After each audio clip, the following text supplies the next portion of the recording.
el martes hacemos otra clase para aquellos que quieran o que puedan, ¿sí? Así no ando cambiando tanto. Solo lo evaluamos si es necesario el mismo lunes, ¿les parece? En todo caso, sí. Tampoco es que lleva las 2 horas hacer un repaso, así que hasta podemos dedicar 1 hora si quieren a redondear algún tema y después el martes vemos. Bueno, yo les ofrezco el martes si necesitan, ¿sí? Así que en principio, hoy vemos retiro por invalidez, que varios de los conceptos que vamos a ver hoy se repiten en pensión, o sea que si hoy los fijan bien, van a ver que el tema de la pensión está muy relacionado con esto. Y con eso tendríamos que ver un poquito de régimen de compatibilidades, que algo ya estuvimos viendo con regímenes diferenciales, pero nada más, no hay nada más para ver de la bolilla 6. El miércoles supongo que verán pensión con Federico, y si no, acá figurita repetida aparecerá de nuevo el miércoles. Así que, bueno, arrancamos. El otro día vieron con Juan Bautista las prestaciones que cubren la contingencia de vejez, ¿sí? Hoy lo que vamos a ver son cuáles son las prestaciones de la ley 24241 que cubren la contingencia de invalidez. Tenemos que partir de algunos conceptos que son importantes tener en cuenta. Primero, que cuando la ley 24241 nos habla de que cuando una persona tiene una incapacidad que amerita el otorgamiento de un retiro por invalidez, a esta ley no le importa cuál fue la causa, ¿sí? O sea, acá no importa si la causa fue laboral o no, porque esto no es la ley del riesgo del trabajo, que la función es cubrir con una indemnización la consecuencia en la salud de un accidente. O sea, acá puede haber tenido que ver con un accidente de trabajo o no. Sí necesitamos que sea un trabajador formal, ¿se entiende? Autónomo o en relación de dependencia, pero formal. ¿Por qué? Porque estamos en un régimen contributivo y si esta persona no está haciendo aportes, no podemos hablar de una prestación que cubra la contingencia de incapacidad dentro de la ley 24241. Hablaremos de la posibilidad de que tenga una prestación no contributiva, pero para esto necesitamos que sea un trabajador formal. Pero sí es importante saber que a esta ley no le importa la causa, ¿sí? Puede ser que esta incapacidad se haya producido dentro del ámbito laboral o no, y sin embargo, que la persona se haga acreedora al beneficio igual. Por un lado. Por otro lado, uno de los requisitos más importantes y más injustos de la ley tiene que ver con lo que vamos a denominar la regularidad de los aportes. O sea, para tener derecho a un retiro por invalidez, vamos a ver que la ley exige tener como una periodicidad de aporte, no una cantidad. Si no, no es que hay que tener 10 años, 5 años o 30 años, no. Pero sí ser consecuente, ser cumplidor con los aportes, ¿sí? Y en base a eso va a calificar el tipo de aportante. Pero esto es un concepto muy importante que solo se ve en retiro por invalidez y en pensión directa, para ninguna otra prestación de esta ley. La regularidad de los aportes es un requisito que solo se exige para el otorgamiento del retiro por invalidez o de la pensión cuando quien muere es un afiliado en actividad, no cuando muere un jubilado, ¿sí? La pensión directa. Y por otro lado, lo otro importante tiene que ver con que para el otorgamiento de un retiro por invalidez hay que tener un porcentaje de incapacidad, ¿no? Ahora vamos a ver los requisitos. Pero no solo es suficiente tener el porcentaje que dice la ley o más, sino que yo no tengo que poder hacer nada. ¿Se entiende? Tengo que estar totalmente incapacitado para cualquier tarea, porque si yo puedo sustituir mi tarea por otra, esta ley considera que no estoy incapacitado. ¿Se entiende? Entonces la incapacidad, el concepto de incapacidad total que tiene la ley, es una incapacidad que no es solo para la tarea, sino para cualquier tarea. No hay incapacidades parciales, como en la ley de riesgo del trabajo. Tenés que tener un 66% o más de incapacidad, ¿sí? Con menos de eso no hay retiro por invalidez, ¿sí? Pero aparte de si yo tengo el 66%, vamos a suponer, pero puedo sustituir mi tarea por otra, no hay retiro por invalidez. ¿Se entiende? Entonces, esta incapacidad es considerada total cuando no hay posibilidad de sustitución. Ahora vamos a ver que hay diferentes requisitos, pero lo más importante es tener en cuenta estas cuestiones que yo les acabo de nombrar, ¿sí? Voy a compartir la pantalla.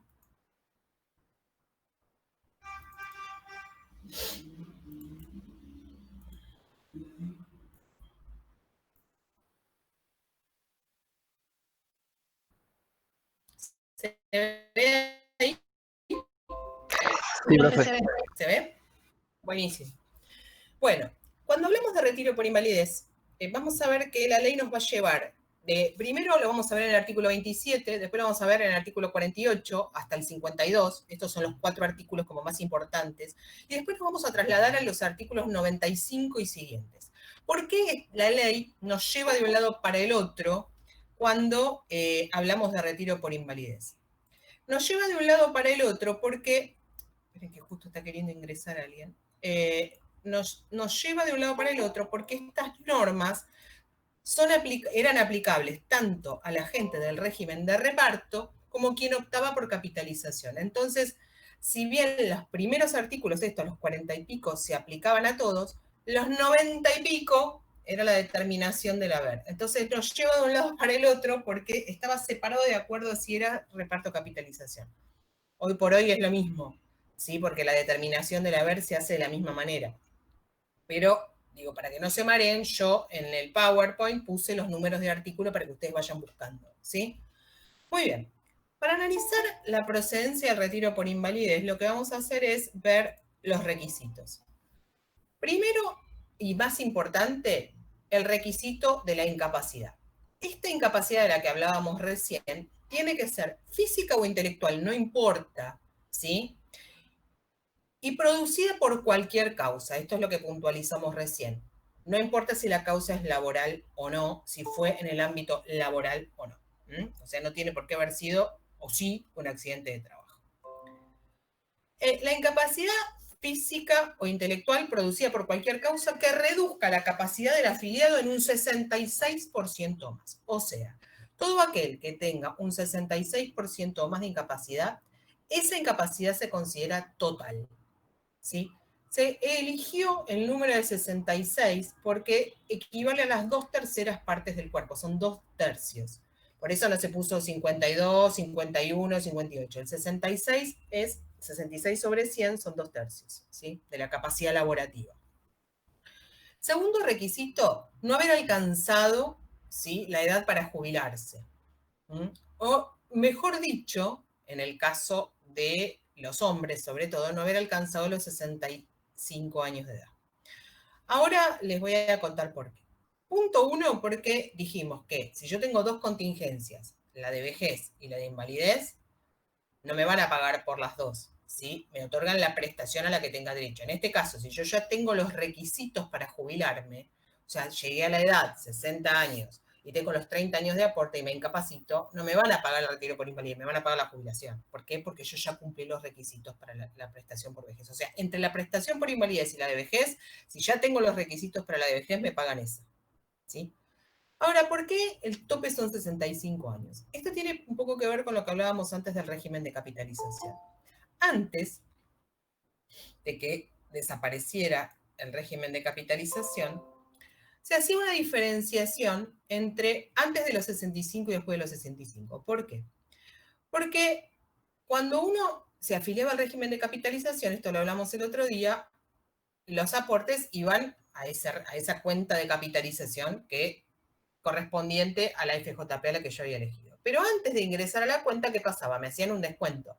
El descuento de la comisión y el descuento del seguro. Este seguro era justamente por si pasaba esto, por si yo me incapacitaba o me moría. Y con ese seguro se pagaba, se integraba el capital, ¿sí?, para pagar los retiros por invalidez o las pensiones. Ese seguro solo se podía contratar hasta los 65 años, ¿sí? ¿Por qué? Pero ¿qué pasaba si una persona se incapacitaba después de los 65 y seguía trabajando, porque uno puede trabajar a los 67, 68, no hay una imposibilidad de trabajar y ahí incapacitarse. ¿Por qué? Porque no tiene los requisitos para jubilarse, entonces sigue trabajando, ¿sí? Porque quiere. Y se incapacita. ¿Qué pasa? ¿No le daban una prestación? Sí le daban. El tema es que se financiaba de manera diferente. Entonces, ¿cómo es hoy? Hoy para el caso es lo mismo, porque ahora no hay una diferenciación de cómo se financia el retiro por invalidez, de lo que es la prestación, la prestación por edad avanzada. Pero sí, si a una persona se incapacita con más de 65 años de edad, en vez de darle el retiro por invalidez, lo van a llamar de otra manera. Lo que le van a otorgar es una prestación por edad avanzada por invalidez. Creo que está pasando una ambulancia.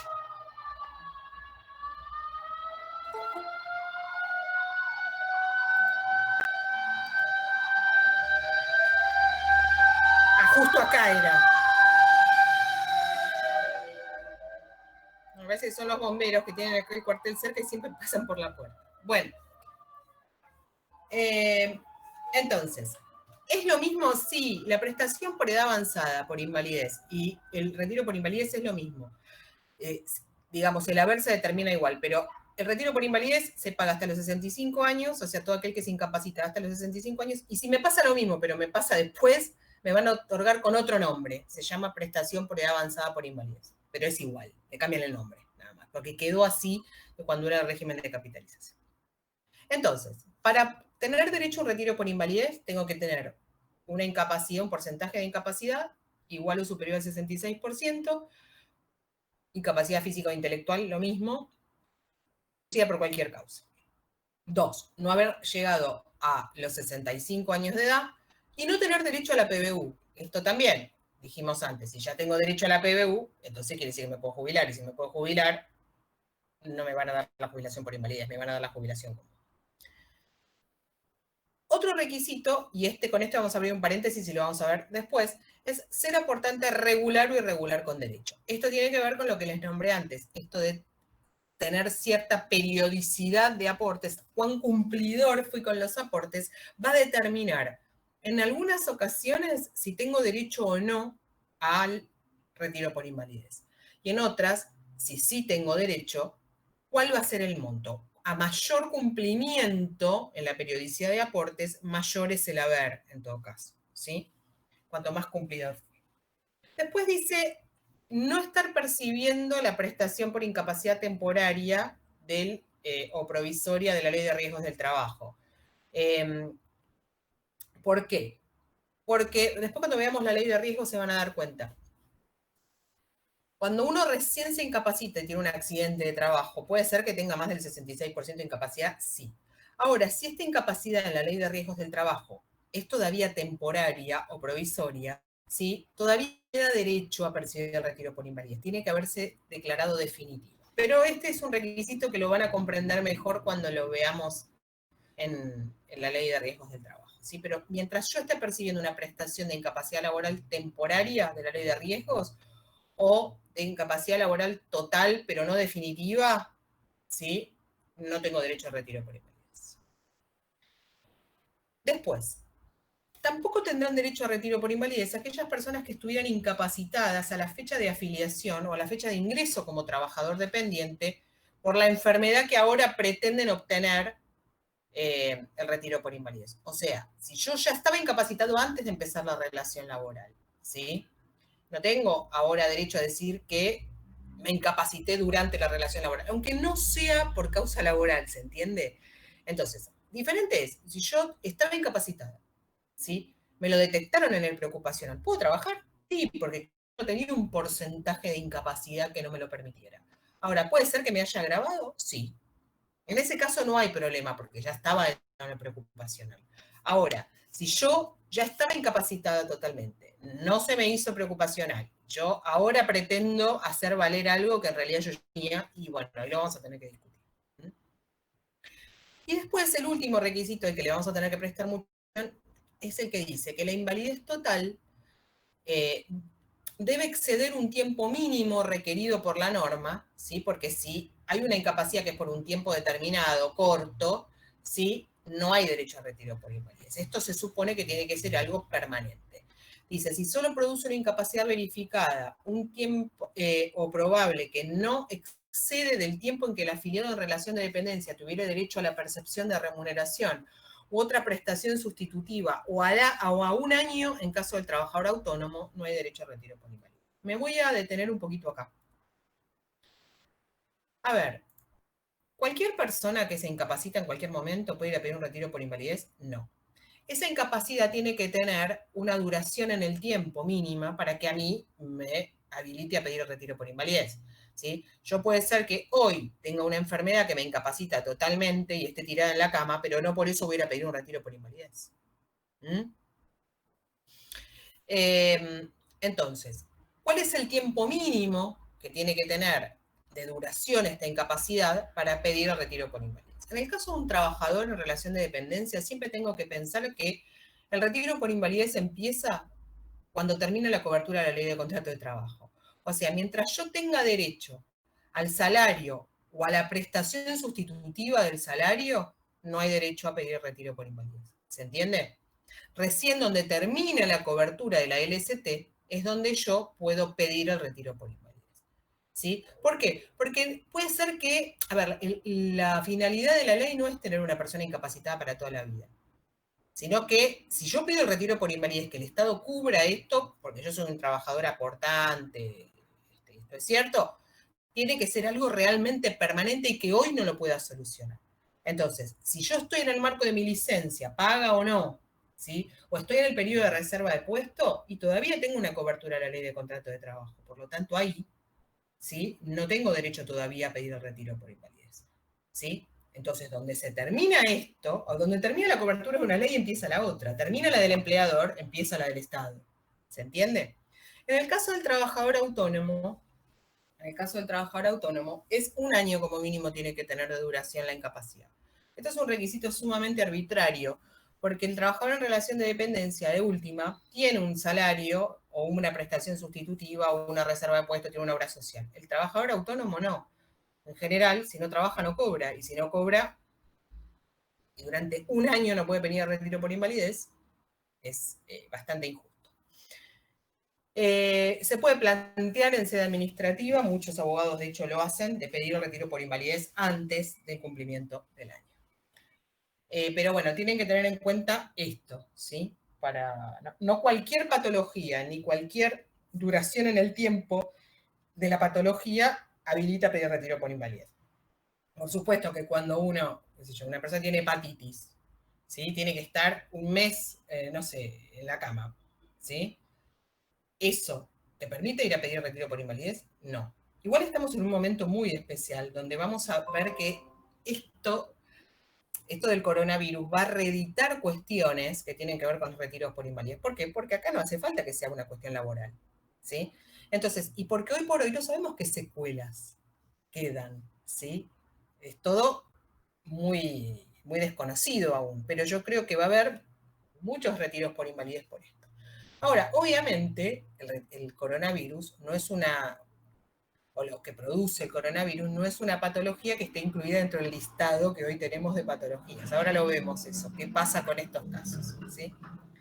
Acá tengo dos preguntas en el chat que tienen que ver con lo que dije antes y que yo no veía el chat cuando comparto pantalla. Me dicen, yo supongo que dice esto si me faltan aportes para la jubilación. Claro, a ver, yo dije, si yo tengo derecho a la PBU, quiere decir que yo tengo la edad y tengo los aportes. En ese caso, si yo no había pedido la jubilación porque seguía trabajando, porque no tenía gana, porque no quería, no la necesitaba, me incapacito. ¿Qué me van a dar? Me van a dar la jubilación y no el retiro por invalidez, porque yo ya tengo los aportes y tengo la edad.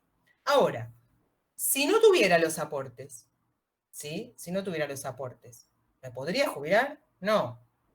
Si yo me incapacito en un 70% y tengo 10 años de aportes, 5 años de aporte, un día de aportes o 29 años de aportes, ¿puedo pedir retiro por invalidez? Sí, porque yo no me puedo jubilar, ¿sí? Ahora, para cada prestación hay que cumplir los requisitos que la ley me pide. Para la jubilación tiene que tener edad y años de aporte, ¿sí? Para el retiro por invalidez no tenés que tener una edad, ¿sí? No importa la edad. Lo que te dicen es, no tenés que tener los requisitos para jubilarte y sí tenés que tener un 66% más de incapacidad. Y sí tenés que tener una cierta periodicidad de aportes, no cantidad de aportes, sino una periodicidad, ¿sí? Después me dicen, para las mujeres sería también 65 como requisito. A ver, los 65 es por el tema de la prestación por edad avanzada, ¿sí? Era por el financiamiento. A ese fin, cuando habla de no tener los requisitos para la PBU, habla de 60 y 65, ¿sí? 60 para la mujer, 65 para el hombre. Cuando dice no haber llegado a la edad de la jubilación, habla de 65 para ambos. ¿Por qué? Porque se refería a la jubilación ordinaria de capitalización, para ese requisito, por el tema de diferenciar si es PEA por invalidez o retiro por invalidez. Es para el límite ese. Bueno, vuelvo a compartir, ¿sí? Miren que dejo entrar a alguien primero. A ver si.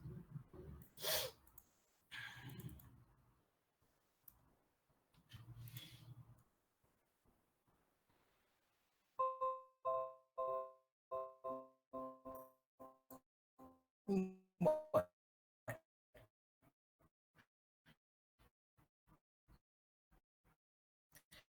49 a 52. Acá hay dos órbitas. Tenemos, por un lado, el procedimiento administrativo, que esto lo van a ver en la bolilla 7, inclusive, para todas las prestaciones. Y una vez que se termina o se agota esa vía administrativa, pasamos a la vía judicial. O sea, siempre lo que yo hago es, primero, ir al ANSES. Primero pedir al ANSES. Y si esto no me resulta, y agoté toda la vía administrativa, después tengo un procedimiento judicial. A ver, acá, cuando hablamos del procedimiento administrativo, del retiro por invalidez, tenemos varios actores en este proceso. Por un lado, aquel que va a solicitar la prestación, ¿sí? Digamos, el damnificado, y esta solicitud la tiene que hacer ante ANSES. Esta solicitud tiene que tener algunas características. Primero, hay que pedir turno, ¿no? Ahora inclusive hasta se puede pedir por internet, por la atención virtual, aunque es una prestación jodida para pedirla por atención virtual, porque uno tiene que acompañar una serie de documentación que hoy se puede escanear y mandar, pero digo que no es fácil acceder, ¿no? Inclusive después va a tener que hacer una revisación presencial. Bueno, ¿qué características tiene que tener esta solicitud? Y esto es importante. Tiene que tener correctos los datos personales, sobre todo no solo el nombre y apellido, el documento, todo eso, sino la dirección. ¿Por qué? Porque antes de otorgarme el retiro por invalidez, me van a citar y me van a revisar otros organismos que también son actores de este sistema, que son las comisiones médicas, ¿sí? Las comisiones médicas jurisdiccionales. Por eso ahora explico qué son, pero es importante que yo declare correctamente mi domicilio real, porque ahí me va a llegar la notificación de dónde me tengo que presentar para la evaluación. Por otro lado, los otros dos datos que no pueden faltar en la solicitud son la edad y el nivel de educación formal. La edad, por supuesto, la tengo que acreditar aparte con el DNI, y el nivel de educación formal lo tengo que acreditar con alguna certificación que tenga, y si no tengo, porque el colegio cerró porque hace un montón de años, porque yo no vivía en el mismo lugar donde fui al colegio, lo declaró bajo juramento. Y esto es importantísimo. ¿Por qué? Primero, que cuando yo digo declarar bajo juramento una declaración jurada, es una declaración jurada. Y como decimos todos los cuatrimestres, la declaración jurada no es mentime que me lo creo. No. ¿Sí? Dos, estos dos factores, la edad y el nivel de educación formal, pueden llegar a incidir en los porcentajes de incapacidad. Si yo no llego al 66%, quizás la edad, mi edad y mi nivel de educación formal sean dos factores que incidan en la fórmula de cálculo de la incapacidad para llegar al 66. Se llaman factores complementarios. La edad y el nivel de educación formal. Factores complementarios. Entonces, la persona va y pide el retiro por invalidez, presenta la solicitud en la ANSES. ¿Qué va a tener que acreditar? Bueno, los datos personales, lo que acabamos de decir.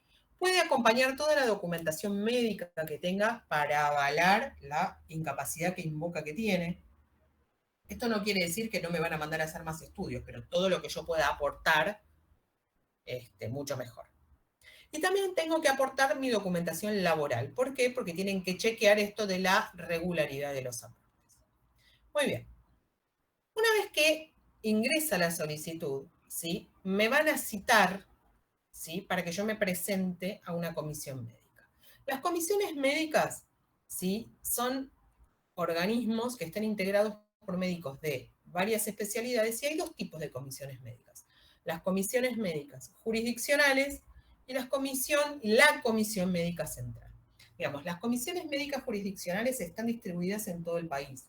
No quiere decir que alguien que se incapacita en La Quiaca tiene que venir acá, ¿no? Porque en todo el país hay diferentes comisiones médicas jurisdiccionales. ¿Y qué comisión me va a citar? La más cercana a mi domicilio. La Comisión Médica Central es el organismo que revisa lo que hacen las comisiones médicas. Quiere decir que si la comisión que me citó finalmente dictaminara que yo no tengo el 66% de incapacidad o más, y que por lo tanto no puedo cobrar el retiro por invalidez, esta decisión puede ser revisada por la Comisión Médica Central. ¿Sí? Que también, o sea, todavía todo esto es procedimiento administrativo. ANSES, comisiones médicas y Comisión Médica Central. Y hasta ahí llegamos. Muy bien. Ahora vemos cómo se determina la incapacidad, pero quiero llegar al tema del dictamen. Las comisiones médicas, voy a dejar de compartir un poquito.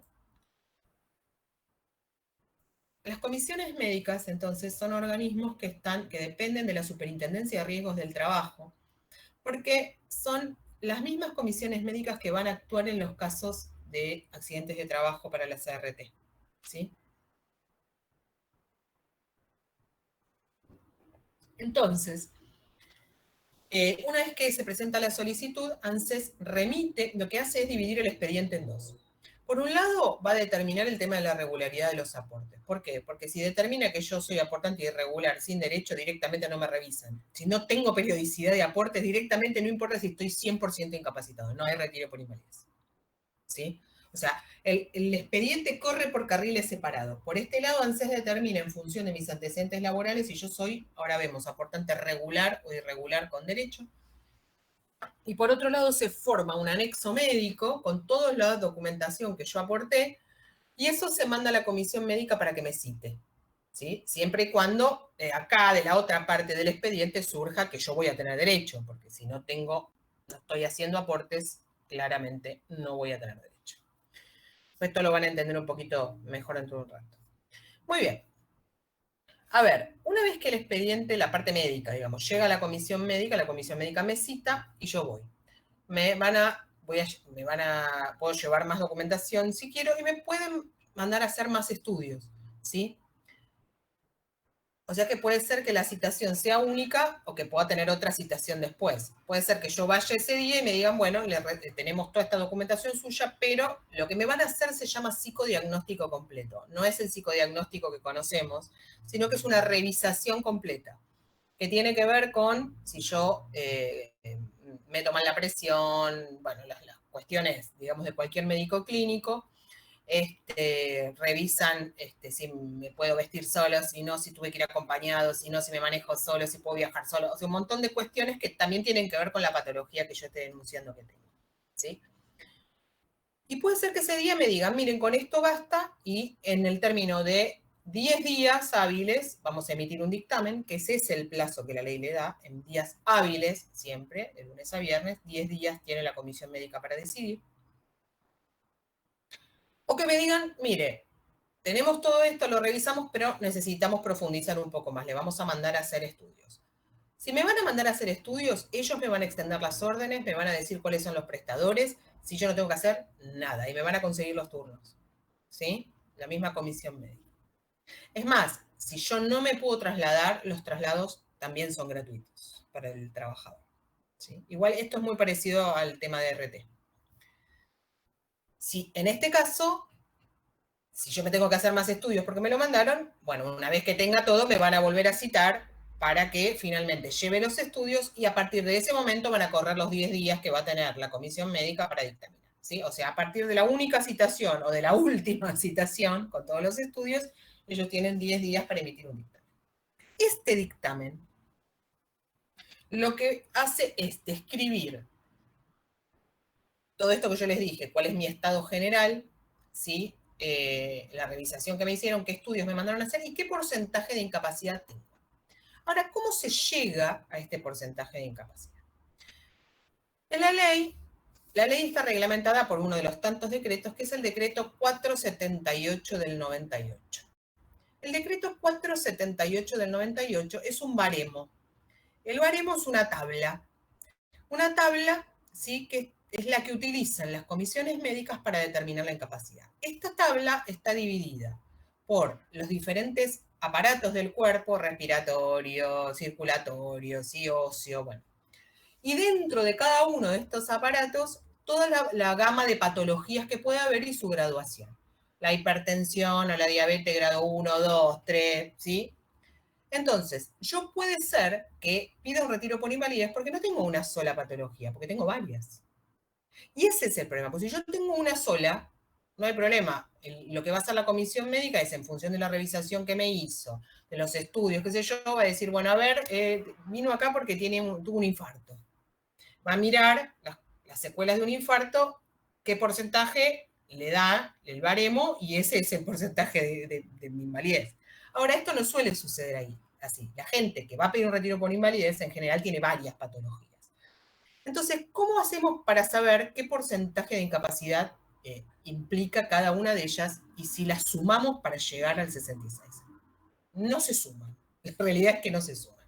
Existe una regla para determinar la incapacidad, que es la regla de la capacidad residual. Se llama regla de Baltasar o regla de la capacidad residual. Y lo que hace básicamente, que esta es la regla que utilizan las comisiones médicas, lo que hace básicamente esta regla es lo siguiente.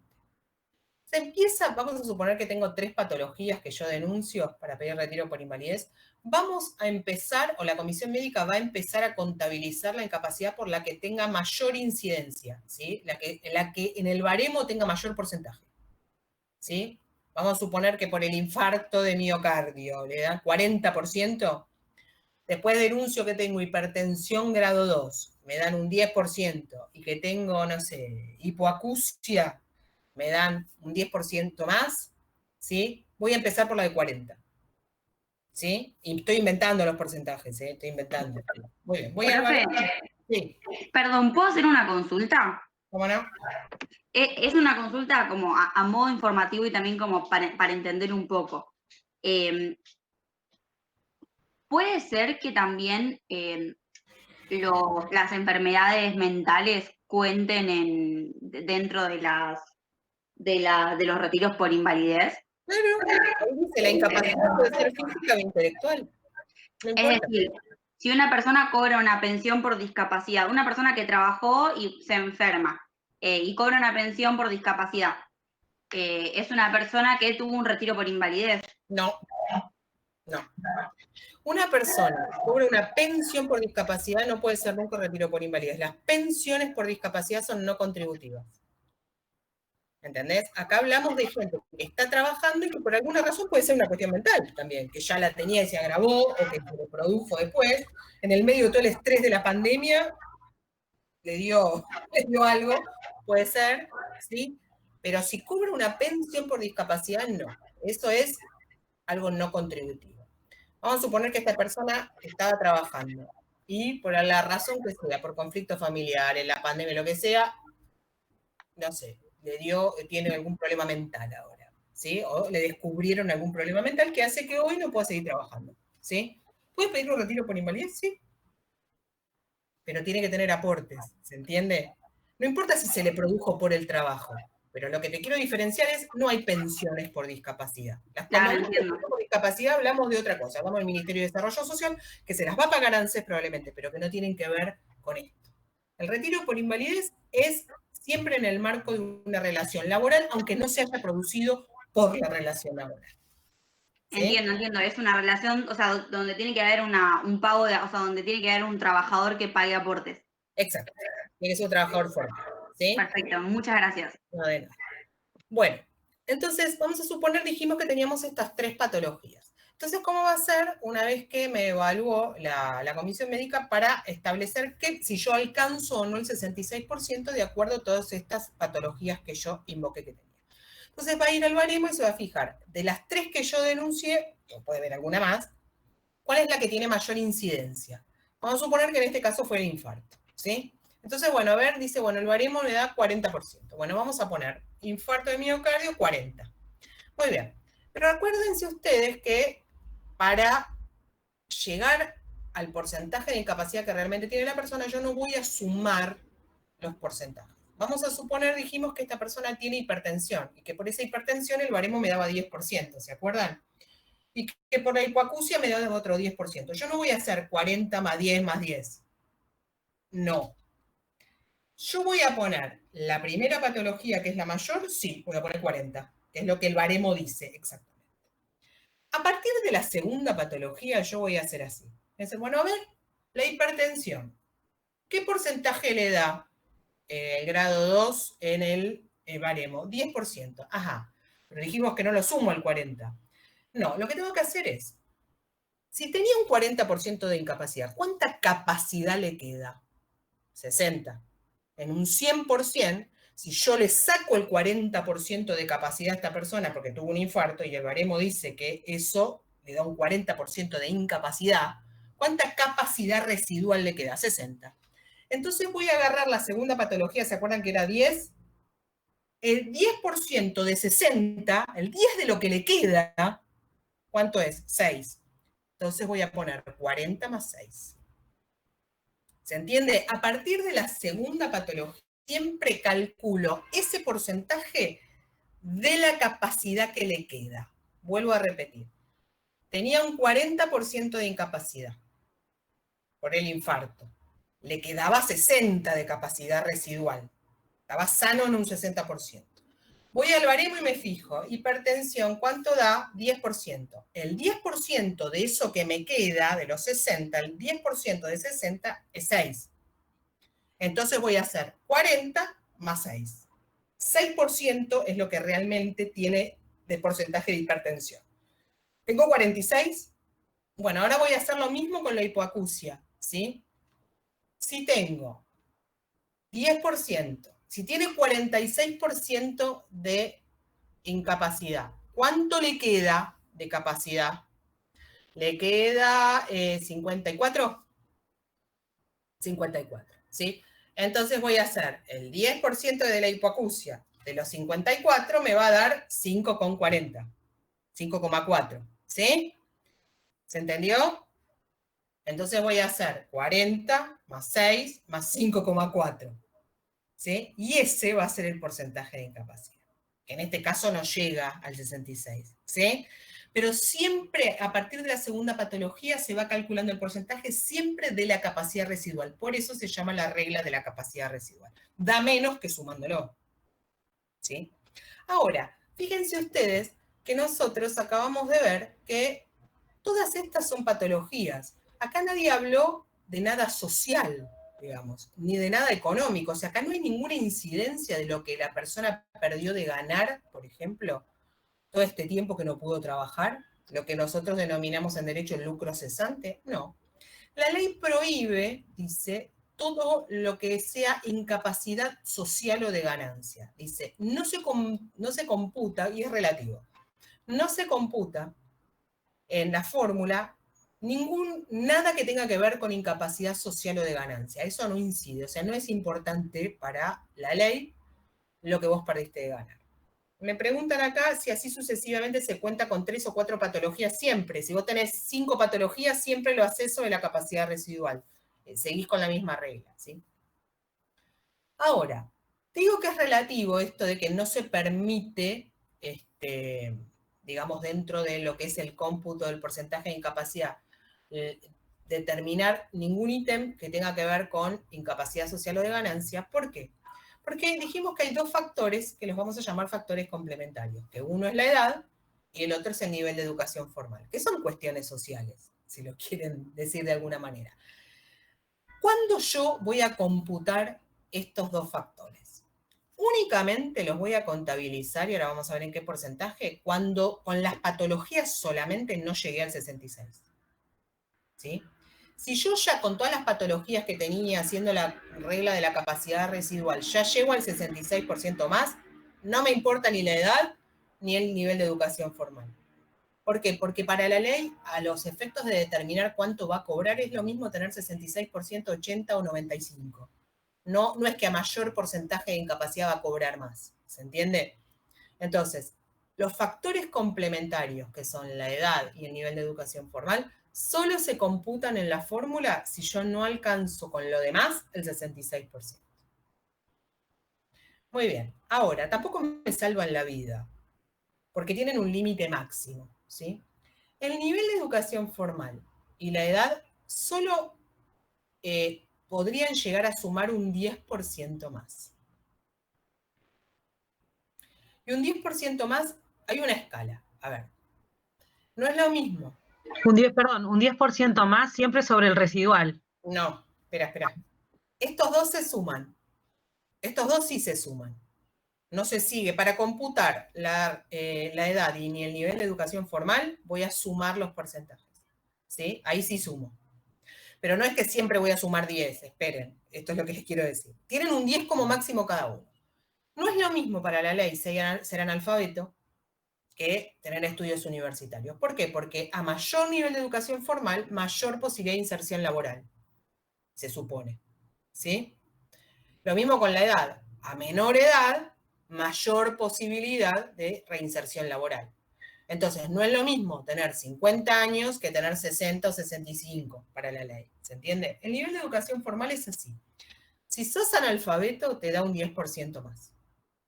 ¿Sí? Si tenés estudios primarios, te da un 2,5. Si tenés secundario, el 5, igual está en el baremo, el 5. Si tenés universitario incompleto, el 7,5. No, al revés, perdón. Hice al revés. El analfabeto es el que más te da, perdón, me confundí con la edad. El analfabeto es 10%, ¿sí? 7,5 el primario, ¿sí? 5 el secundario y 2,5 el universitario, ¿sí? O sea, cuanto menos instrucción tenés, mayor porcentaje te da la fórmula, ¿sí? Con la edad pasa lo mismo. La edad la computan a partir de los 50 años, ¿sí? O sea, el que tiene 50, de 50 a 55, te dan el 2,5%. De 50 y... no me acuerdo exactamente cómo era, de 55 a 60, el 5, y de 60 a 65, el 7,5. No me acuerdo exactamente el rango, pero es del 2,5 al 10, ¿sí? Dos cosas. Estos dos factores se suman, solo se utilizan para llegar al 66%. Si ya lo tengo con lo otro, no se computa porque no tiene ningún sentido, ¿sí? Y por eso era importante saber el nivel de educación formal, para computarlo acá, lo mismo que la edad. Cuando uno ve un informe de las comisiones médicas, al final del informe se ve esto justamente. Ponen las patologías, los porcentajes, cómo aplican la fórmula y los factores complementarios. Y al final ponen el porcentaje total. Hay un factor más que se llama factor compensador. El factor compensador no se aplica siempre, es el único factor discrecional que aplican los médicos, digamos a ojo de ellos, que está conceptualizado como la impresión que le da al médico el deterioro general del paciente, ¿sí? Ese es el factor compensador.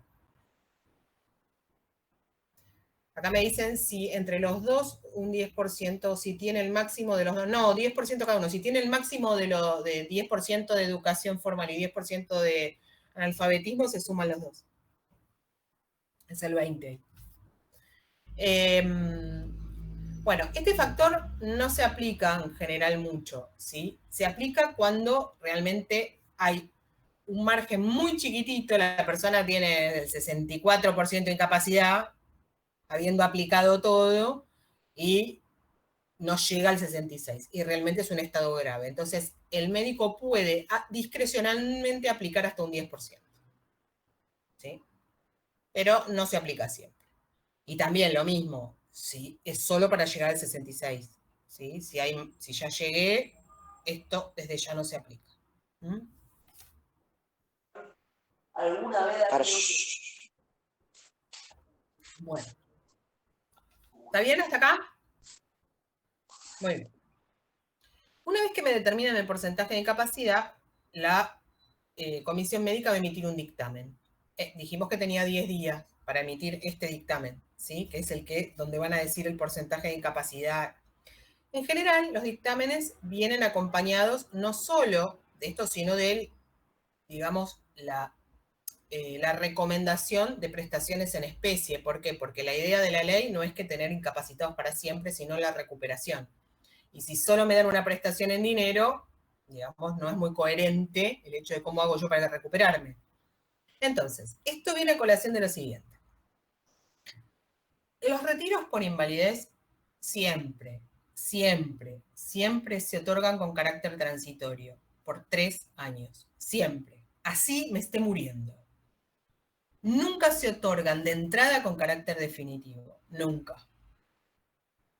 ¿Sí? Si yo hoy tengo el 90% de incapacidad, me estoy por morir ahí, me otorgan el retiro por invalidez con carácter transitorio por el término de 3 años. A los 3 años me van a volver a revisarla, me van a volver a citar. De hecho, cuando sale la resolución de ANSES, ya te dicen ahí que te otorgan con carácter transitorio. O sea, la comisión médica te notifica a vos, ¿sí?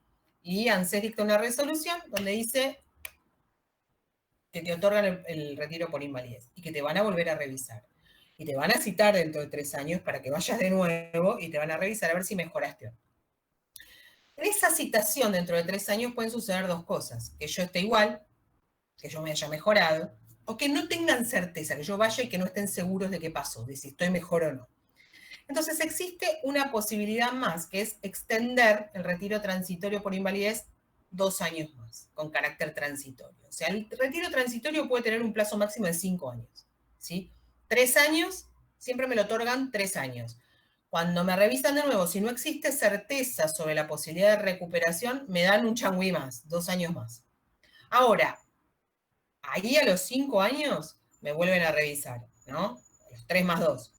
Si no existe certeza, o me lo otorgan con carácter definitivo o no lo tengo más. Pero no se puede renovar el transitorio. El plazo máximo para el transitorio son 5 años. Ahora, puede haber sucedido que cuando yo fui, ¿se acuerdan? Yo tenía retiro por invalidez y me citaron a los 3 años, fui y se dieron cuenta que sí, que realmente no había mejorado, entonces ahí directamente me lo otorgan con carácter definitivo, para toda la vida. Una vez que me lo dan con carácter definitivo, no se revoca nunca, ¿sí? Es hasta el día que me muera. Ahora, si al revés, cuando yo fui ahí a los 3 años, me dijeron, no, mire, usted está mejor, ya no tiene el 66%, chau retiro por invalidez. Y eso no quiere decir devuelva usted a trabajar, porque la relación laboral no la tengo más. A ver, la cuestión es que nosotros no tenemos que pensar siempre que aquel que está cobrando un retiro por invalidez es una persona de 60 años o más. A veces la incapacidad de gente muy joven también. Entonces, la idea no cruel, al revés. La idea es que la persona pueda reinsertarse laboralmente, no que cobre una prestación del Estado toda la vida. Por eso es importante que aparte de la prestación en dinero, existan prestaciones en especie que ayuden a que la persona se recupere físicamente o mentalmente o lo que sea, ¿sí? Pero lo que tengo que tener en claro es, nunca se otorga con carácter definitivo directamente. Siempre 3 años, y ahí a los 3 años es la bisagra. O me lo extienden 2 años más, o me lo transforman en definitivo, o se terminó si ya me mejoré. ¿Sí? Ahora, si yo fui a pedir un retiro por invalidez y la comisión médica, haciendo toda la cuenta que hicimos nosotros, determina que no tengo el 66% de incapacidad. Quiere decir que no tengo derecho al retiro por invalidez. Esta resolución, este dictamen es desfavorable para mí, porque yo considero que sí tengo el porcentaje de incapacidad, que me evaluaron mal o lo que sea. ¿Qué instancia de revisión yo tengo frente a este dictamen? La Comisión Médica Central. Sí, la Comisión Médica Central es aquel organismo que va a revisar la actuación de las comisiones médicas jurisdiccionales. Por lo tanto, frente a un dictamen desfavorable, para cualquiera de las partes, sean CESO o yo tengo la posibilidad de apelar. ¿Cuántos días tengo? 10 días desde que me notifican el dictamen de la comisión médica a mi casa. Esa comisión médica que me revisó, este dictamen me lo va a notificar a mi casa. Del día que yo recibo la notificación tengo 10 días para apelar. ¿Necesito un abogado? No.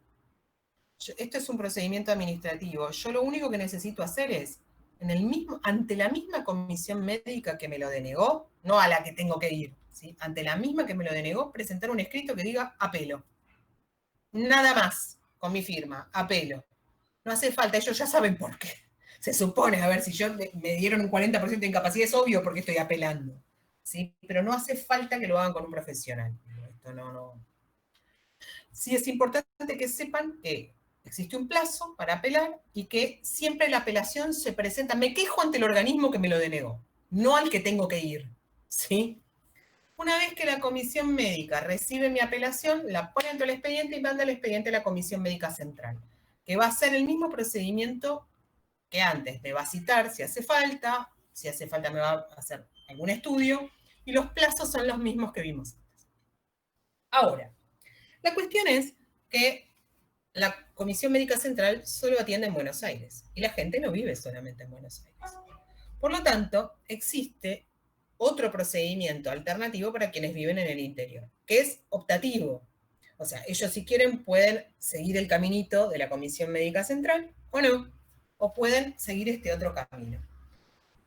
Frente a un dictamen desfavorable de una comisión médica local para alguien que vive en el interior, tiene la posibilidad de apelar ante el juzgado federal con asiento en su ciudad o en su provincia, ¿sí? O sea, para ellos el procedimiento administrativo es más corto, entran al procedimiento judicial. Si tienen un dictamen de la comisión médica local que les resultó desfavorable, hacen lo mismo, van y presentan ante esa comisión médica de su domicilio el apelo. Lo que va a hacer la comisión médica es mandarlo al juzgado federal con asiento en la provincia. Tienen que optar, ¿no? Puede ser el juzgado federal de Mercedes, el juzgado federal de Salta, el juzgado federal de Córdoba, el juzgado federal número 1 de Rosario. ¿Sí? Esta bifurcación de camino la elige uno.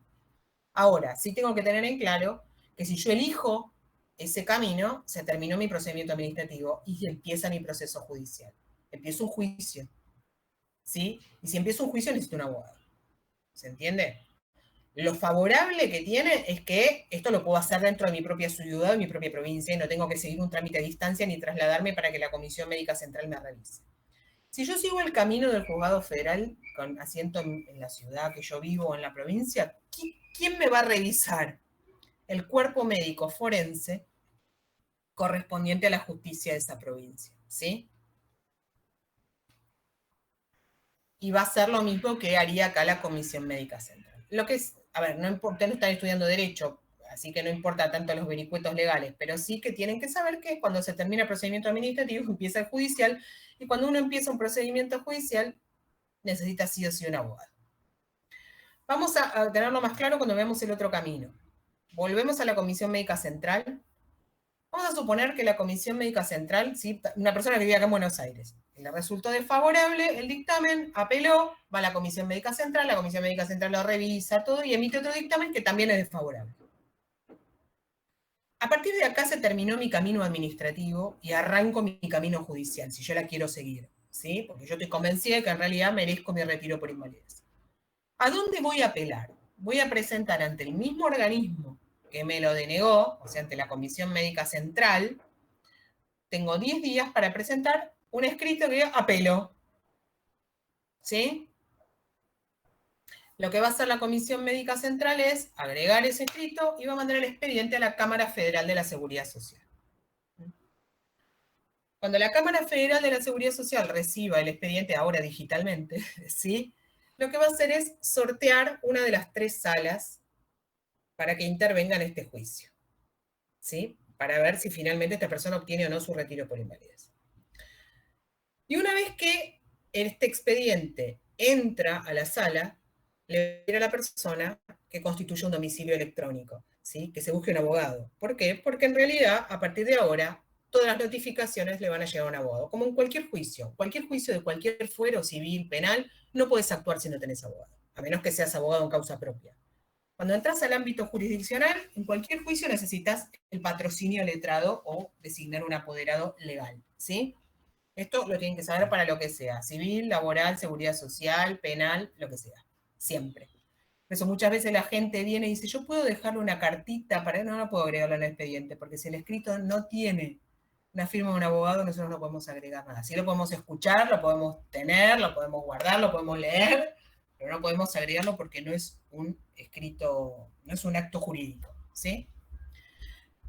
La Cámara Federal de la Seguridad Social, vamos a suponer que yo ya me puse el abogado, ya constituí el domicilio, me va a decir, bueno, usted tiene que expresar cuáles son los agravios, ¿sí? Los agravios es, ¿por qué usted está apelando? Bueno, y ahí voy a decir yo, por escrito, que es porque me pusieron tal porcentaje que no me evaluaron bien, que en realidad yo presenté un montón de estudios, bueno, lo que sea. Lo que yo considere que tengo que decir y probar para hacer valer mi derecho. Y lo que va a hacer con esto es mandar el expediente al cuerpo médico forense. Al cuerpo médico forense, el mismo cuerpo médico forense que actúa en los casos de femicidios, en los cuerpos médico forense nacional, en los casos, vieron, de procedimientos de las autopsias, bueno, lo que vemos en materia penal, inclusive en materia laboral, el mismo cuerpo médico forense, ¿sí? Que va a tener que dictaminar si esta persona efectivamente tiene o no derecho a retiro por invalidez. Si el cuerpo médico forense determina que no tengo un 66% de incapacidad, se terminó. Los jueces no son médicos, los jueces van a decir, mira, acá el cuerpo médico forense dice que no tiene, y si no tiene, no tiene. Ahora, puede suceder que el cuerpo médico forense sea más bondadoso que las comisiones médicas, suele suceder.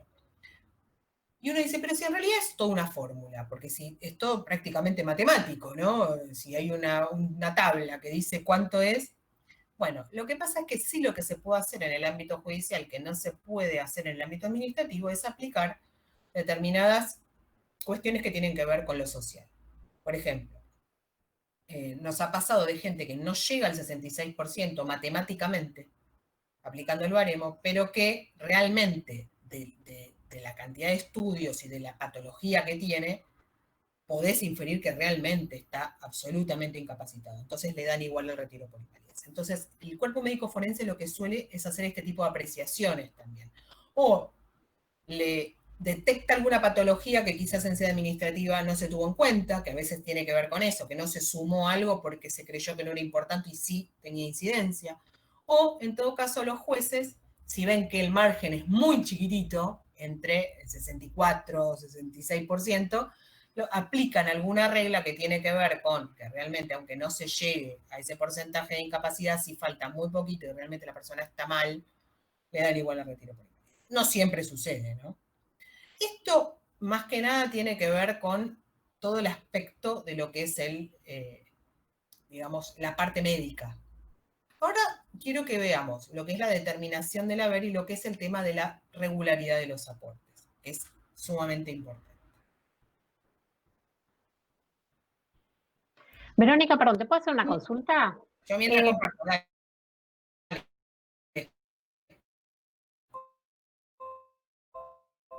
Y una incapacidad para volver a cualquier tipo de actividad, porque puede ser que, no se me ocurre ahora que seas docente, te quedes por alguna situación muda, pero puedas trabajar en otra cosa, pero te tendrías que recapacitar. Entonces no estás incapacitado.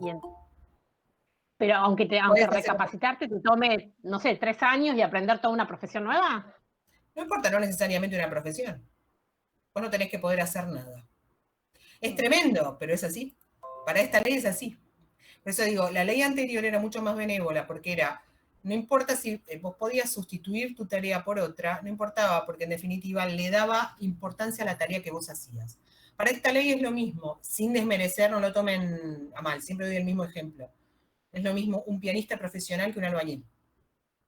En cuanto a que quizás el albañil podría hacer otra cosa, pero el pianista toda la vida se dedicó, le amputan una mano, y no sabe hacer otra cosa que tocar el piano, pues se dedicaba a eso. ¿Se entiende? No por desmerecer ningún tipo de trabajo, por favor, al contrario, soy incapaz de eso, pero digo, es lo mismo, cualquier tipo de trabajo. Entonces, si vos podés hacer otra cosa, entonces no estás incapacitado totalmente. Ese es el criterio de esta ley. ¿Mm? Así es. Bueno, ¿estamos? Vamos a ver lo que es la parte de regularidad de los aportes.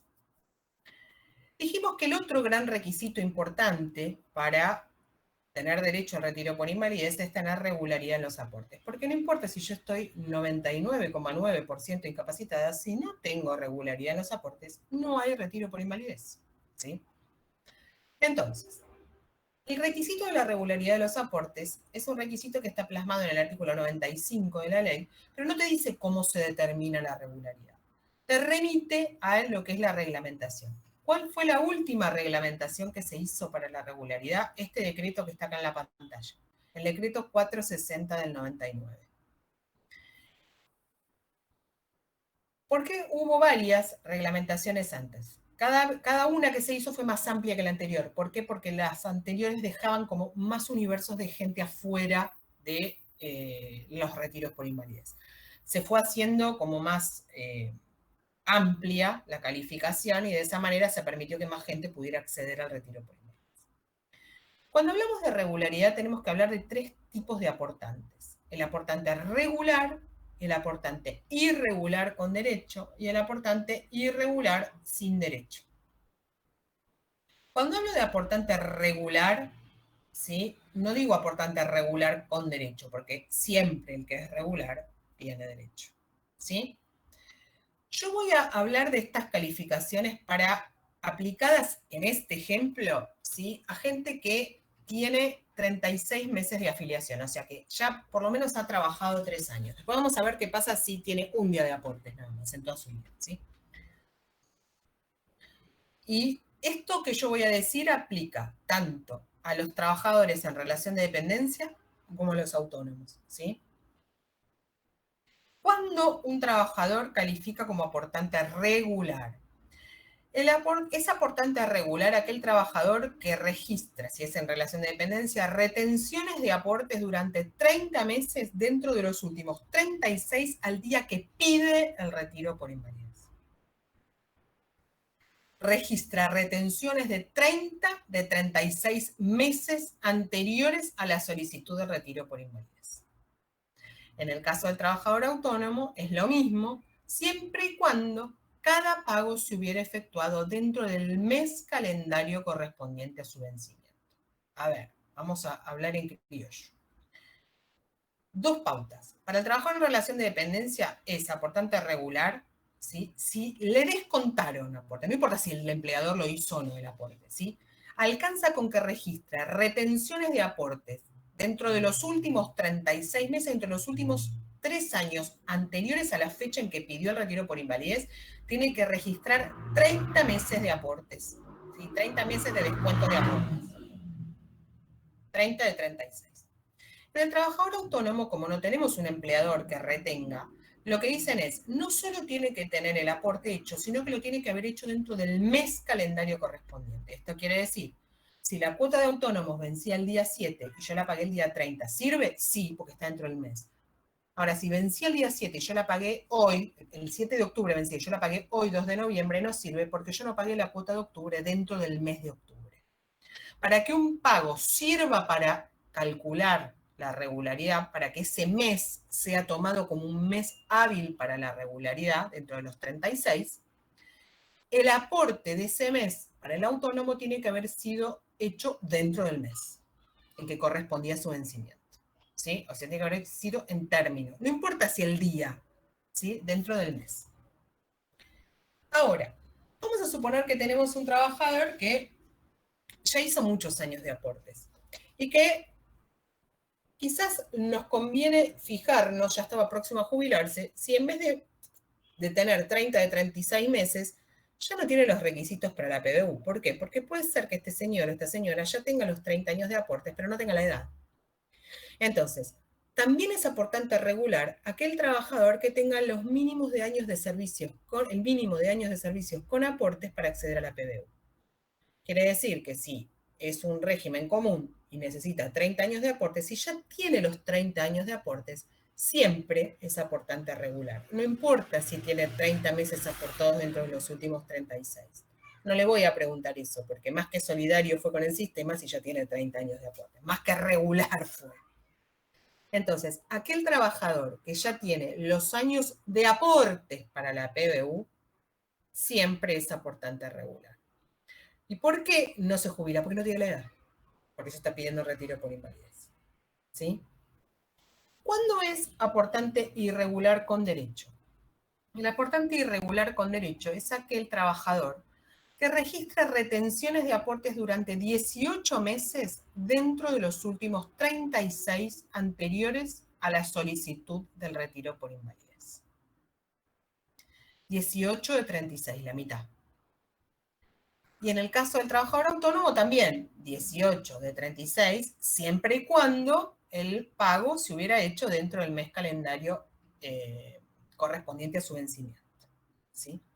Fíjense ustedes que en este caso, en el caso del aportante irregular con derecho, estamos dejando, digamos, le estamos pidiendo dentro de los últimos 3 años anteriores a la solicitud de retiro por invalidez, le pedimos que tenga la mitad aportada. 18 meses de 36. Y el hecho de ser aportante irregular con derecho o regular, ¿sí? El regular es más cumplidor, le pedimos 30 de 36, y el irregular con derecho menos cumplidor, va a tener incidencia en cuánto van a cobrar. ¿Sí? Para eso es la regularidad. También hay otra forma de determinar cuando un afiliado es aportante irregular con derecho. Aquel que tiene el 50% del mínimo de años de aportes necesarios para la PBU y 12 meses aportados dentro de los últimos 60 anteriores al periodo de retiro por invalidez, también es aportante irregular con derecho. Vamos a traducir esto. Vamos a suponer que necesitamos 30 años en el régimen común. Hago esta aclaración porque saben que los diferenciales necesitamos menos. O sea que no siempre para la PBU son 30 años, ¿sí? Pero vamos a suponer que tenemos un trabajador común, en tareas comunes. Si tiene la mitad de los años para la PBU, o sea 15 años, el 50%, ¿sí? Y 12 meses aportados dentro de los últimos 60, es aportante irregular con derecho. O sea, tengo 15 años de aportes y 1 año dentro de los últimos 5 anteriores al pedido de retiro por invalidez. 50% de los años de aportes para la PBU y 12 meses aportados dentro de los últimos 60 anteriores al pedido de retiro por invalidez. Porque puede ser que no tenga 18 meses aportados entre los últimos 36, pero midiendo la regularidad con este otro criterio, también llegue a ser aportante irregular con derecho. Y por último, el aportante irregular sin derecho es aquel que no encuadra en ninguno de los dos de arriba, y por lo tanto no tiene derecho al retiro por invalidez, así tenga toda la incapacidad del mundo. Si no tiene este mínimo de aportes, no. Ahora, mirando este cuadro, yo diría, pero entonces aquel que no trabajó por lo menos 36 meses y tiene 18 meses aportados, por ejemplo, no tiene derecho a retiro por invalidez. No es necesariamente así. Dije que el ejemplo que yo estaba dando del decreto es para un mínimo de afiliación de 36 meses. Ahora, ¿qué dice la ley para aquellos que no llegan a esto? ¿Qué pasa si la persona no llegó a trabajar 36 meses? Vamos a suponer que es una persona que recién empezaba a trabajar, trabajó 1 año y se incapacitó. Entonces lo que dice el decreto es, en el caso de afiliaciones inferiores a los 36 meses, los aportes se van a considerar proporcionalmente al periodo de afiliación. La proporción es de 30 sobre 36, considerando el total de meses aportados y el periodo de afiliación. Ahora dejo de compartir y les explico. El tema es así. Yo siempre hago el ejemplo con 18 de 36, que es más fácil. Si para una persona que trabajó 36 meses, para ser aportante irregular con derecho, yo le pido 18, o sea, la mitad. Si la persona solo hubiera tenido de antigüedad 12 meses, proporcionalmente, ¿cuánto tendría que tener de aportes para ser irregular con derecho? 6. 6 de 12 es lo mismo que 18 de 36. ¿Se entiende? Entonces, cuando hacemos el ejemplo de la regularidad sobre los 36 meses de afiliación, si yo lo tengo que trasladar al caso de una persona que no llegó a trabajar 3 años porque se incapacitó antes, la reducción proporcional la tengo que hacer de la misma manera. ¿Cómo yo determino cuándo un trabajador que solo había trabajado 1 año, desde que comenzó, digamos, y se incapacitó, para determinar su regularidad?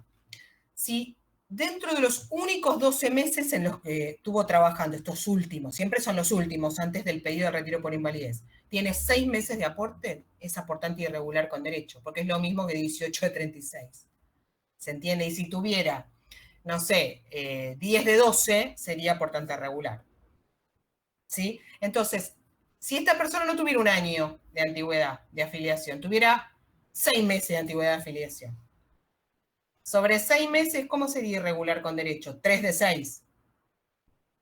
Es lo mismo que 18 de 36 y lo mismo que 6 de 12. ¿Se entiende esto más o menos? Siempre el cálculo se hace con una reducción proporcional a lo que sería 30 de 36 o 18 de 36. ¿Sí? Puede ser que una persona tenga un solo día de trabajo y ese mismo día se incapacite y quede patatú. Sí. ¿Va a tener derecho al retiro por invalidez? Sí. Aunque no tenga ni 6 meses, ni 12 meses, ni 36. ¿Por qué? ¿Estaba trabajando? ¿Era un trabajador formal? ¿Estaba haciendo regularmente sus aportes? Tuvo un día de trabajo y sobre ese día era trabajador en blanco. O sea, es lo mismo que los 36 meses para él son un día, su único día de trabajo. Tiene 36 de 36, tiene 1 sobre 1, ¿se entiende? Y siempre es regular. Entonces, si una persona tiene un día de trabajo y ese mismo día se incapacitó, si estaba registrado como trabajador, es aportante regular, porque era un trabajador formal y sobre el día, el único día de trabajo que tuvo, ese día se accidentó y ese es el día anterior a pedir el retiro por invalidez. ¿Se entiende? Entonces, no quiere decir que haya que tener un mínimo de años de aportes para pedir el retiro por invalidez. Sí hay que tener un mínimo cumplimiento de aportes dentro de los parámetros que me exige la ley para calificar como aportante regular o irregular con derecho. Ahora, ¿qué importancia tiene el ser aportante regular o irregular? Esto determina no solo mi posibilidad de acceder o no al beneficio, porque si soy irregular sin derecho, no tengo derecho al beneficio. Pero si califico como irregular con derecho regular, me va a incidir en el monto de lo que voy a cobrar. Vamos ahora a la última parte, que es cómo se determina el monto del retiro por invalidez. El haber del retiro por invalidez. Tengo una consulta, quizás ya la Sí. dijiste antes, pero yo me sumé ver. más tarde por temas laborales. No hay problema. La persona por un retiro de invalidez puede ser un retiro por invalidez parcial y después podría acceder a una jubilación. No hay retiros parciales. Solo tengo derecho a retiro por invalidez si tengo el 66% o no de incapacidad. Ahora, la segunda parte de la pregunta sí es importante. Es atendible la cuestión, no menos importante que lo otro. Lo que digo es, yo puedo estar cobrando un retiro por invalidez y ya tenía, por ejemplo, yo tenía los 30 años de aportes. ¿Sí? Estaba trabajando y me incapacité. Tenía 50 años de edad, pero tenía 30 años de aporte. ¿Me podía jubilar? No, porque no tenía la edad. Tenía los años de la PBU, era aportante regular, porque ahí el decreto dice que si yo ya tenía los años de la PBU de aportes, soy aportante regular, y empiezo a cobrar retiro por invalidez. ¿Sí? Muy bien. Empiezo a cobrar a los 3 años, me revisan, tengo 53. ¿Sí? 53 años. ¿Me podría jubilar? No. Sí. Me dicen, bueno, usted la verdad que definitivamente no puede trabajar, así que le vamos a dar el retiro definitivo por invalidez. Ahora resulta ser que yo empiezo a cobrar el retiro por definitivo y cumplo 60 años. O sea que yo ya tenía los 30 años de aportes y ahora cumplo la edad para jubilarme. ¿Y ahora qué hacemos? ¿Se me puede transformar el beneficio? Sí, me pueden transformar. Si yo cumplo en el interín que yo estoy percibiendo el retiro por invalidez, cumplo los requisitos para la jubilación, se me transforma el beneficio en una prestación por vejez. El retiro por invalidez, así sea definitivo, se me puede transformar en una jubilación, ¿sí? En PBU, PC y PAP, si yo, durante su percepción, cumplo los requisitos. Ahora, ¿esto implica que me puedan bajar el haber? Nunca. Aunque el cálculo de la PBU, PC y PAP se haga diferente, el resultado nunca puede dar menos de lo que yo venía cobrando. ¿Sí? Pero existe la posibilidad de transformación del beneficio. ¿Sí? Siempre suele suceder cuando me falta cumplir la edad, porque en realidad no estoy haciendo aportes ahora. Entonces, al revés, si me faltan aportes, no voy a llegar a cumplir los requisitos para la jubilación. ¿Contesto tu pregunta más o menos ahí? Sí, gracias. Bueno, de nada. Voy a compartir la pantalla.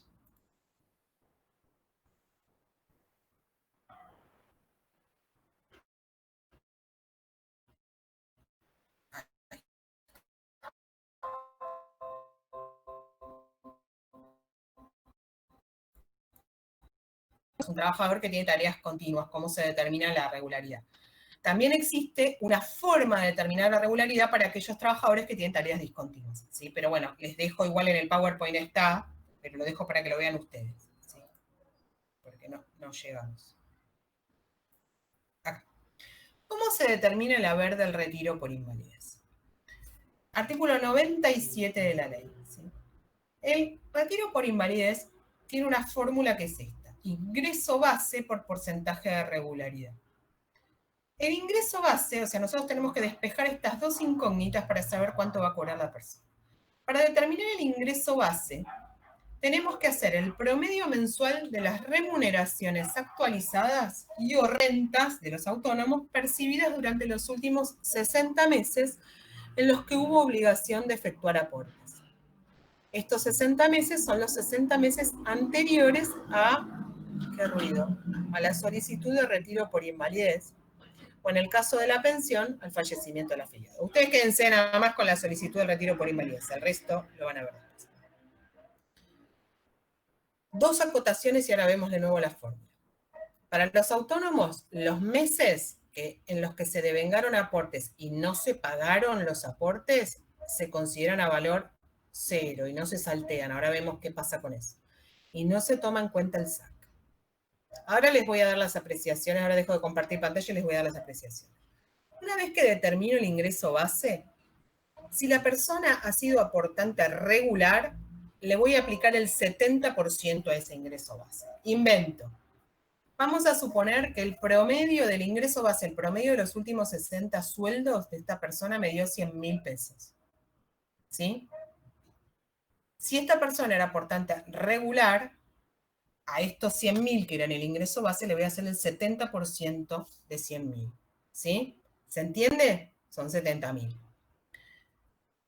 Si hubiera sido aportante irregular con derecho, dijimos que era menos cumplidor, el haber va a ser inferior.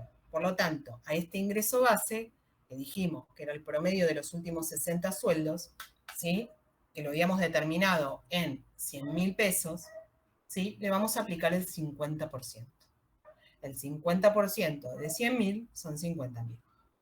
Y ese es el haber del retiro por invalidez. Voy a hacer dos acotaciones respecto del ingreso base, de esa parte de la forma.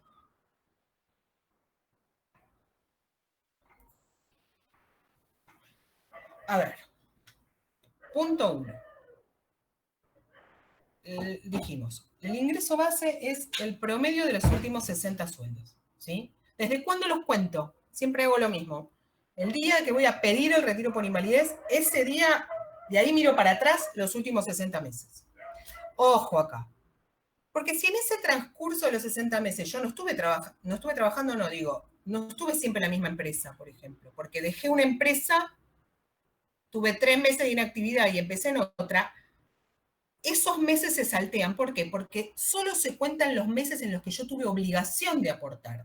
Yo solo tuve obligación si yo estaba registrada como trabajador, sea autónomo o dependiente. Si yo no tenía trabajo y yo me había dado la baja de autónomos, esos meses no.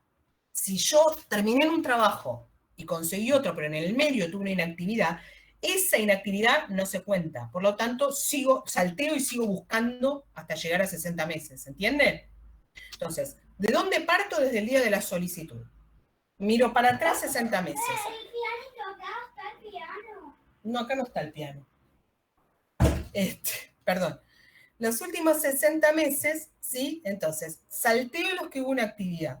¿Por qué? Porque no hubo obligación de aportes, ¿sí? Y llego hasta los 60, a contar los 60. Punto 2. En el caso de los autónomos, vamos a suponer, otra vez, saco la foto de los últimos 60 meses. Por alguna razón, en estos últimos 60 meses, hubo meses en que este autónomo no aportó, pero no se dio la baja de autónomo, no aportó. Esos meses los salteo, esos meses los cuento a cero. Y si yo tengo muchos meses a cero, mi promedio va a ser esto. ¿Se entiende? No es lo mismo tener 60 meses con un promedio de, no sé, 20.000 pesos por mes, que tener 60 meses donde tengo 10 meses a valor cero. Me va a dar menos.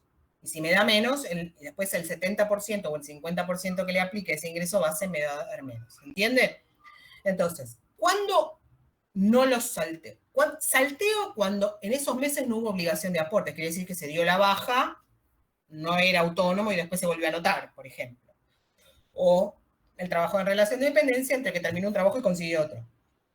Eso sí lo salteo y sigo buscando. Ahora, el autónomo, si seguía siendo autónomo, no notificó la baja, pero no aportó, o aportó fuera del mes, fuera de término, esos meses se cuentan a cero. ¿Se entiende?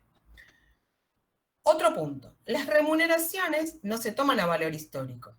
¿Sí? Yo no sé si esto lo vieron el otro día con Juan Bautista, cuando vieron el cálculo, no calcularon la PC ni la PAP, pero la pucha. Me quiero morir. Bueno, ahora charlamos. No, eso te iba a decir, Verónica, que el otro día él habló de los conceptos, pero no dio ejemplos, o sea, no pudimos como profundizar, y justo me parece que son conceptos muy importantes, seguramente. Bueno, ahora charlamos y si no, ya les dije, les daré la posibilidad. Primero está en el PowerPoint porque yo tengo un PowerPoint de prestaciones por vejez. Cuando lo doy yo lo uso, pero también está subido. Así que lo pueden mirar. Igual lo ponemos una clase más, no tengo ningún problema. Pero este concepto que vemos de actualización se aplica también para jubilación.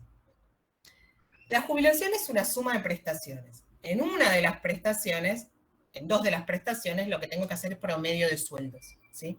Y en este promedio de sueldos, esos sueldos que yo tomo y los tengo que traer al día de hoy, no los puedo tomar al valor del momento en que yo los cobraba. Si yo tengo que hacer un promedio de los últimos 60 salarios, yo no puedo tomar el salario de hace 60 meses al valor que tenía hace 60 meses. Lo que dice la ley es que hay que actualizarlos. Para actualizarlos se utiliza un índice, ¿sí? Hubo diferentes índices a lo largo de la historia. Hoy por hoy, lo que hace el ANSES a través, ¿vieron de esa resolución que vimos el otro día? Que nos servía para saber cuál era la jubilación mínima, la jubilación máxima, para saber cuál era la movilidad y la base imponible, todo eso que yo les di, la 139 era, el 2020. Bueno, ahí mismo se establecen las actualizaciones de los sueldos para hacer estas cuentas, para calcular los retiros por invalidez, para calcular las jubilaciones. Básicamente, la ley, no. Ahí me preguntan, ¿el MOPRE? No. Voy a hacer otra aclaración. Yo creo que esto lo dije en algún momento, no sé si acá o en otro lado. El MOPRE era una unidad de medida. Esa unidad de medida dejó de existir en el año 2007. ¿Sí? Antes se tomaba para actualizar, sí. Era una de las funciones que tenía el MOPRE. Hoy por hoy no se usa. ¿Qué se usa para actualizar remuneraciones a los efectos de determinar las prestaciones? ¿Qué se usa para la movilidad una vez que yo ya tengo la prestación otorgada? Índices, ¿sí? Está muy bien la resolución 325. Se utilizan índices. Los índices han ido cambiando a lo largo del tiempo. ¿Por qué? Porque los han ido reglamentando.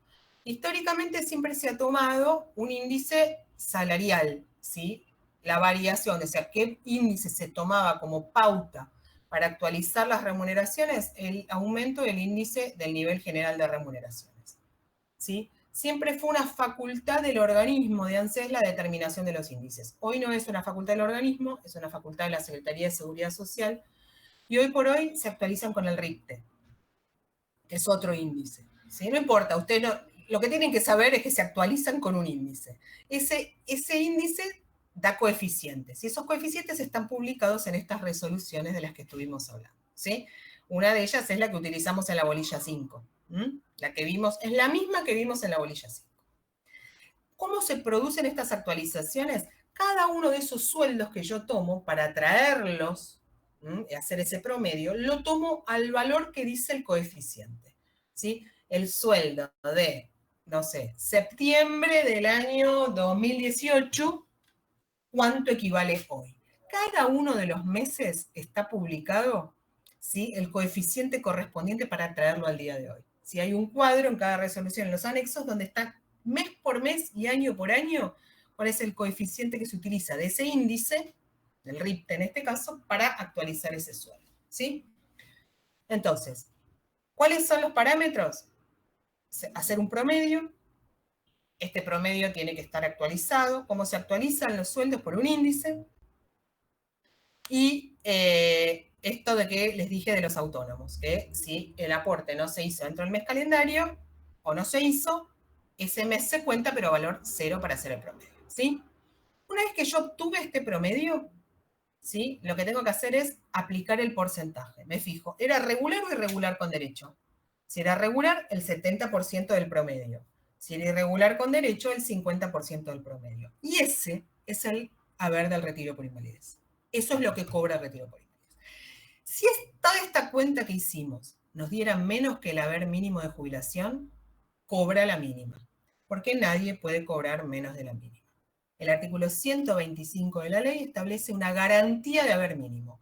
A quien cualquier cálculo de cualquier prestación de esta ley le diera menos que la mínima, se le compensa y se le paga la mínima. ¿Sí? Se le paga un suplemento que lo hace llegar a la mínima. A ver, tanto en las prestaciones por vejez como en las prestaciones por invalidez, o en el caso de la pensión, vamos a tener que hablar de salarios, ¿sí? ¿Por qué? Porque cuando estamos en un régimen contributivo, la forma de determinar los saberes, en algunas prestaciones, tiene que ver con el promedio de los sueldos, ¿sí? Si es autónomo, los promedios de las rentas. Entonces, este concepto del promedio es un concepto importante. Lo que no tenemos que confundir en ningún caso es lo que se llama determinación del haber inicial con lo que es la movilidad, ¿sí? La determinación del haber inicial es lo que acabamos de hacer. ¿Cómo determinamos el primer haber? ¿Sí? ¿Cómo se determina lo que va a cobrar esta persona por primera vez haciendo esta cuenta que hicimos nosotros recién? A partir de ahí, ese es el haber inicial. A partir de acá hablo de movilidad. Cómo se moviliza en el tiempo y cómo vamos a actualizar en el tiempo ese haber que nosotros ya determinamos. Me dice acá un compañero, ¿puede haber un caso de un trabajador en relación de dependencia que no haya hecho los aportes? Es decir, si no cuentan los meses en los que no trabajó, ¿en qué casos no se completan los aportes? No. Un trabajador en relación de dependencia, a ver, si yo tomo literal tu pregunta, te diría que sí. Puede ser que no haya hecho los aportes, sí, porque no los hace él. A ver, punto 1, ojo con esto. Un trabajador en relación de dependencia, no importa si el empleador le hizo o no los aportes. Si le retuvo los aportes, alcanza para determinar el haber y para determinar la regularidad. ¿Estamos?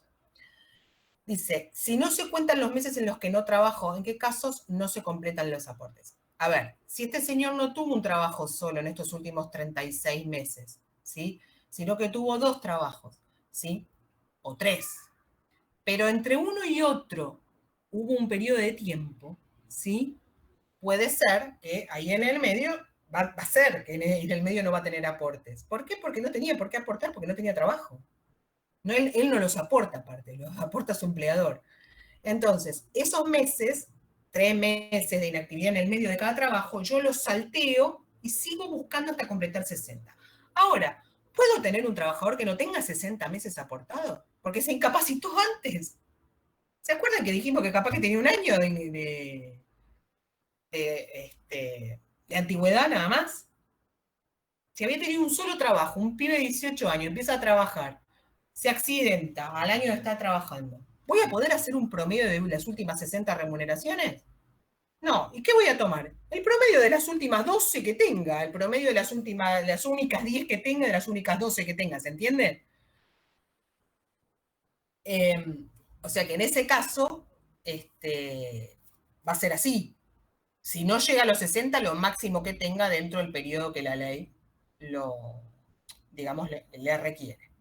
Si tuvo relación de dependencia y además autónomo, se suman, por supuesto. Si en el mismo periodo de tiempo trabajó de manera autónoma y trabajó en relación de dependencia, vamos a suponer que tuvo 60 meses, simultáneos, ¿sí? A la mañana tenía un negocio y a la tarde, o a la mañana manejaba el taxi suyo y a la tarde tenía un trabajo, promedio de 60 rentas y promedio de 60 remuneraciones. Es doble, por supuesto, ¿sí?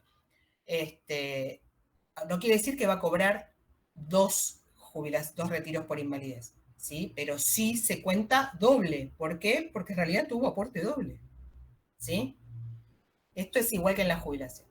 Vamos a hacer lo siguiente. Esto es todo lo que tienen que saber de retiro por invalidez. Este concepto de regularidad es importantísimo que lo tengan para la clase que viene.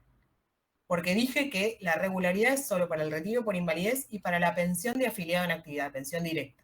O sea que esto mismo, con este mismo cuadro, lo van a volver a ver, ¿sí?